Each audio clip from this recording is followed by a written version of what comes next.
ஸ்ரீமதே ராமானுஜாய நமஹா. நமஸ்காரம். பாரம்பரியாவின் திருப்பாவை சேவித்தல் என்ற இந்த முயற்சியில் இன்று நாம் சேவிக்கப் போவது கோதாஸ்துதியின் 20வது பாடலும் திருப்பாவையின் 20வது பாசுரமும். தன்யே சமஸ்த ஜகதாம் பிதுருத்தமாங்கே த்வன்மௌளிமால்ய பரசம்பரணேன பூயஹா இந்தீவர ஸ்ரஜமிவா தததி த்வதீயானி ஆகே கராணி பகுமான விலோகிதானி.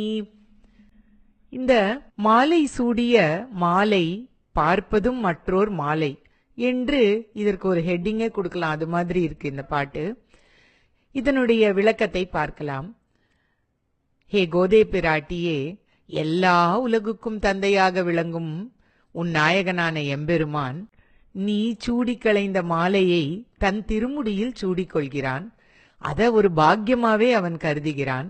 அவனுடைய இந்த அன்பை பார்த்து உனக்கு ஒரே பெருமகிழ்ச்சி, அவன்கிட்ட ஒரே பெருமதிப்பு. ஆகான்னு அவனுடைய திருமுடிய பாக்குற எப்படி என்னோட மாலையை போட்டு இருக்கலான்ற மாதிரி ஒரு கிளான்ஸ், சைட் கிளான்ஸ், உன்னுடைய திருக்கண்களால் அரை பார்வை சைட் கிளான்ஸ்ல அப்படி கட்டாட்சித்து அருளுகிறாய்.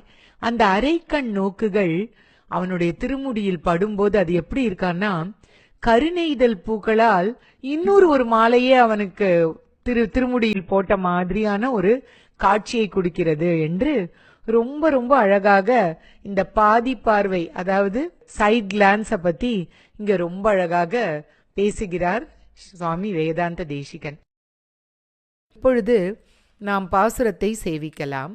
33 அமரர்க்கு முன்சென்று கப்பம் தவிர்க்கும் கலியே துயிலழாய் செப்பமுடையாய் திரளுடையாய் செற்றார்க்கு வெப்பம் கொடுக்கும் விமலா துயிலழாய் செப்பென்ன மென்முலை செவ்வாய் சிறுமருங்குல் நப்பின்னை நங்காய் திருவே துயிலழாய் உக்கமும் தட்டொளியும் தந்துன்மணாளனை இப்போதே எம்மை நீராட்டேலோரெம்பாவாய். இப்பொழுது இந்த பாசுரத்தின் விசேஷ அர்த்தங்களை நாம் சேவிக்கலாம்.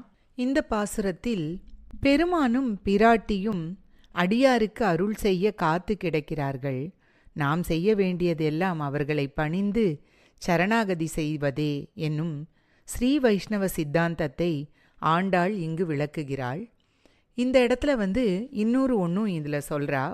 பகவானுடைய கல்யாண குணங்களை பற்றியும் இதில் பேசுகிறாள். இப்பொழுது நாம் இந்த பாசுரத்தினுடைய சிறப்பை பார்க்கலாம். திருப்பாவில நப்பினை பிராட்டியை துயிலெழுப்பும் 3 பாசுரங்கள்னு பார்த்தோம் முன்னாடியே. இந்த பாசுரம் தான் இதில் கடைசி பாசுரம். ஏகமேவ அத்விதீயம், இதெல்லாம் சில தத்துவங்கள். ஒன்றே யாக இரண்டில்லாமல் இருப்பது.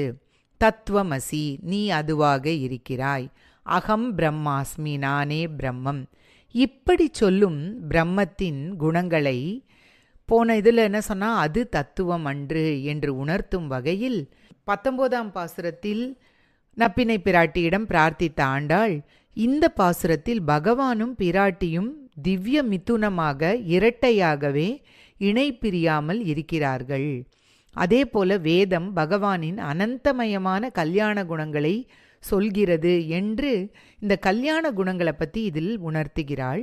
திருப்பாவையில் 17வது பாசுரம் அம்பரமே தண்ணீரே, அதில் அகாரம்.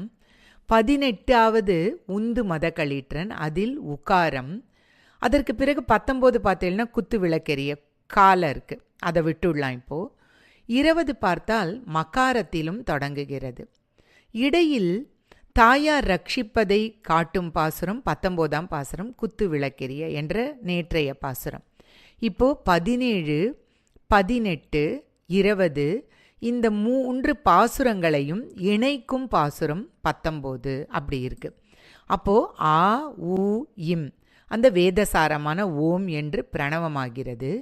இணைக்கின்ற பாசுரம் கூல ஆரம்பிக்கிறது. இப்போ கா கூ இதெல்லாம் தமிழில் 4ஆம் வேற்றுமை உருபு, அதாவது வினையையும் பேரையும் இணைப்பது.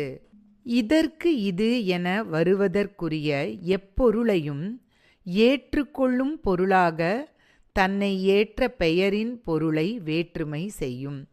அதாவது வினையையும் பெயரையும் இணைப்பது. இப்படி 17, 18, 19 மற்றும் 20 நான்கும் ஒன்றோடொன்று தொடர்புடைய வகையில் அமைந்து பிரணவத்தை குறிக்கின்றன. இணைக்கும் 4ஆம் வேற்றுமை உருபு. இப்படி அகார ஸ்வரூபியான பரமாத்மாவுக்கும் மகாரம் குறிக்கும் ஜீவாத்மாக்கும் இடையில் உகாரமாகிய மகாலட்சுமி இருந்து பரமாத்மாவை ஜீவாத்மாக்கு கொடுத்தும் ஜீவாத்மாவை பரமாத்மாவுக்காக வாங்கியும் பெரிய பண்டமாற்றே பண்ணுகிறாள்.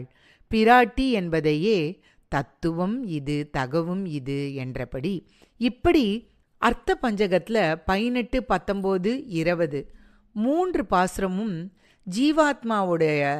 ஜீவாத்மாவானவன் சிபாரிசுடன் சரணாகதி செய்வதை பற்றி சொல்லி பரந்தாமனின் குணங்களை பாடி நப்பினையின் பரிபூர்ணமான உடல் அழகையும் உள்ளத்தழகை அதாவது கருணையும் பாடி பெருமானிடம் உன் சரணல்லால் வேறு சரணில்லை என்று சரணாகதி செய்யும் சேத்தனர்களுக்கு உபாயமாக வழிகாட்டியும் உபேயமான முக்தி என்னும் பரம புருஷார்த்தமான வீடு பேறு அளிக்க எம்பெருமானிடம் வேண்டி கேட்டு அருளும்படி பிராட்டி இருப்பதை இந்த பாசுரம் உணர்த்துகிறது. பெருமானும் பிராட்டியும் அடியாருக்கு அருள் செய்ய காத்து கிடைக்கிறார்கள்னு நம்ம பார்த்தோம். ஸோ இப்போ with this we will get into the பாசுரம். 33 அமரர்க்கு முன் சென்று. இது நார்மலாக சொன்னால் 33 அமரர்க்கு முன் சென்று கப்பம் தவிர்க்கும் கலியே துயிலழாய்னு பாடிடலாம். இங்கு ஏன் ஆண்டாள் 33 அமரர்க்கு முன் சென்றுன்னு இப்படி பேசுகிறா அப்படின்னு பார்த்தா முதல்ல 33 யாருன்னு பார்த்துடலாம் ஒரு தடவை. தேவர்கள் ஓரிருவர் அப்படின்ற அஸ்வினி குமாரர்கள் 2 பேர், அஷ்டவசுக்கள் 8 பேர், 8 2 10 ஆயிடுத்து. ஏகாதச ருத்ரர்கள்ங்கிறவா 11 பேர், 10 11 21 ஆயிடுத்து. துவாதச ஆதித்யர்கள்ங்கிறவா 12 பேர், அதனால தான் நம்மளுக்கு 12 மாதம் இல்லையா. இவா எல்லாம் சேர்த்தாக்க 33 பேர் வந்துடுவா. இந்த ஒவ்வொருத்தருக்கும் அவளுக்கு இருக்கிற பரிவாரம் ஆர் அவளுக்கு இருக்கிற பீப்புள் அவள் வந்து கோடி பேரான், அதை தான் 30 முக்கோடி என்றாங்க. இவா தேவர்களுக்கு பகவான் நிறைய தடவை ஹெல்ப் பண்ணியிருக்கார் இல்லையா, அதனால் அதை ஃபஸ்ட்டு சொல்கிறா. 33 அமரருக்கு முன் சென்றுன்றா. தேவர்கள் எதுக்காக போவா? யூஸ்வலாக தேவலோக பதவி வேணும், அமுதம் வேணும், எங்களுக்கு பலம் வேணும், சமுத்திரம் மத்தனும் போது அந்த.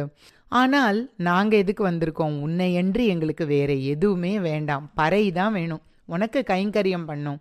இப்படிப்பட்ட தேவர்கள் கூட்டத்தையும் அவர்களுக்கு தலைவர்களாக விளங்கும் 33 தேவர்களையும் அவளுக்கு கஷ்டோன்றது வர்றதுக்கு முன்னாடியே அவர்களுடைய அச்சத்தை நீக்கி காத்தருளும் பெருமாளே, கண்ணா கண் விழிப்பாயாக அப்படின்னு இங்கே கூப்பிடுறா.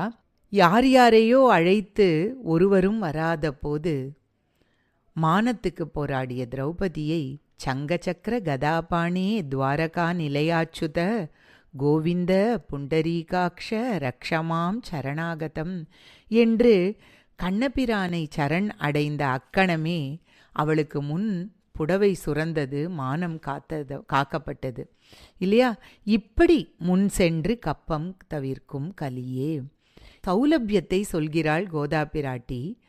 பெருமான் எண்ணற்ற குணங்களில் இதுவே 33 அமரர்க்கு முன் சென்று என்று என்ன இதில் தாத்பரியம்னு பார்க்கலாம். புகழொன்றும் இல்லா அடியேன் உன் அடிக்கீழ் அமர்ந்து புகுந்தேனே என்று பரிபூர்ண சரணாகதி செய்தால் கண்ணன் எப்போதும் முன்னால் வந்து நிற்பான்.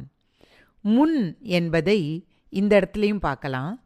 பற்றலர் வீய கோல் கையில் கொண்டு பார்த்தன் தேர் முன் நின்றானை. பாரத போரில் தேர்தட்டில் முன் வந்து நின்று ஓட்டி எத்தனையோ உடல் முழுக்க காயங்கள். பார்த்தசாரதி பெருமாளை போய் பார்த்தா தெரியும். இப்படி இது ஒன்று மட்டும் இல்லை, பாரத போரில் கர்ணன் ஏவிய அஸ்திரம் அர்ஜுனனை நோக்கி வருகையில் தேரை அழுத்தி அர்ஜுனனின் கிரீடத்தை மட்டும் அது தட்டி போகுமாறு செய்து அப்பவும் முன்னின்று காத்தவன். அப்படி காலத்தில் எந்த காலத்தில் கூப்பிட்டாலும் முன்னாடி ஓடி வருவான்.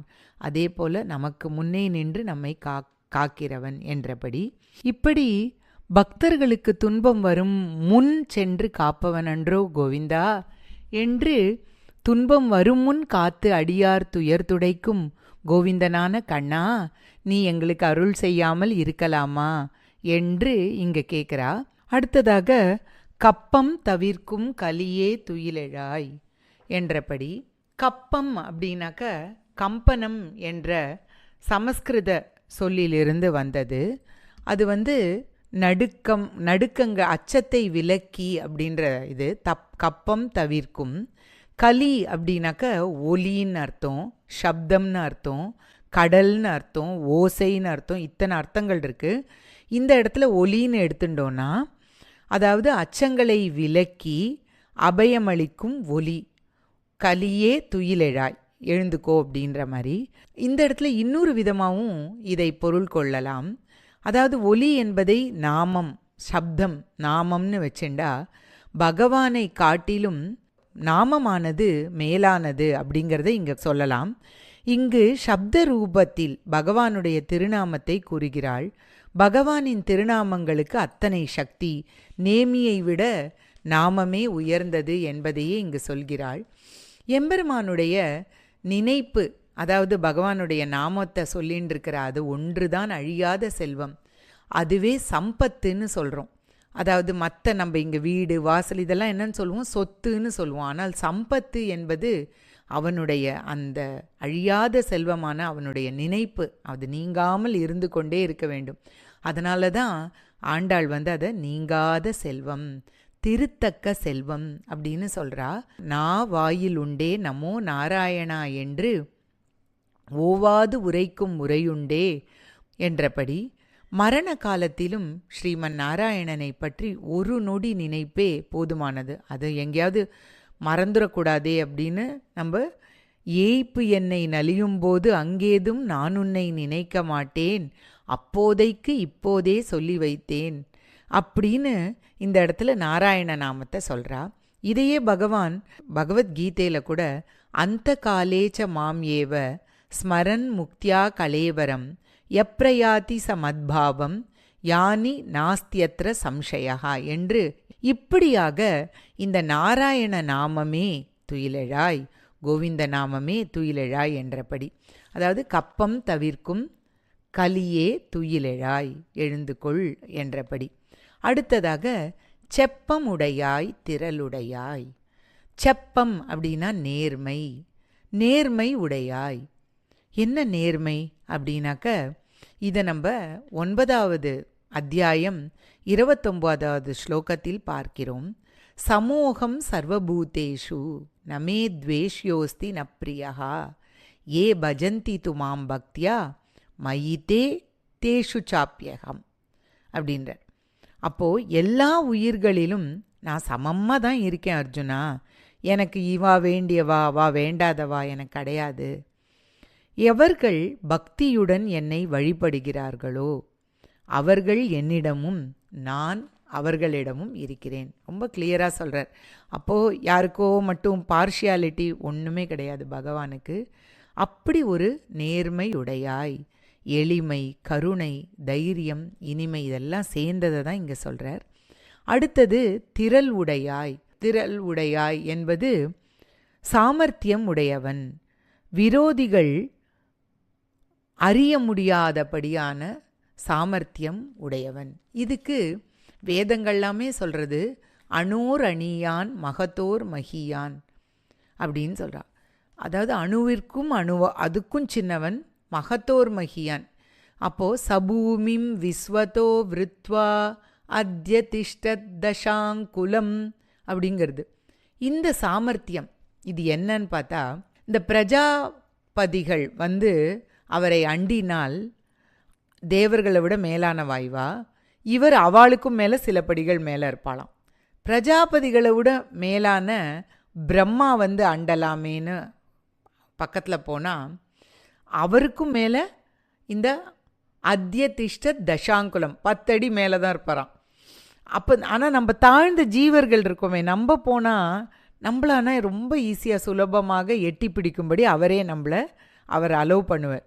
இப்படி எங்கிருந்து அணுக போனாலும் 10 அங்குலம் உயர்ந்து, நான் உன்னை பிடிச்சிடுறேன்னு போனால் 10 அங்குலம் மேலே இருப்பார். இதுதான் திரளுடையாய், அதாவது இவ்வளோதான் கணக்கு பண்ணவே முடியாதவன். வெப்பம் கொடுக்கும் விமலா.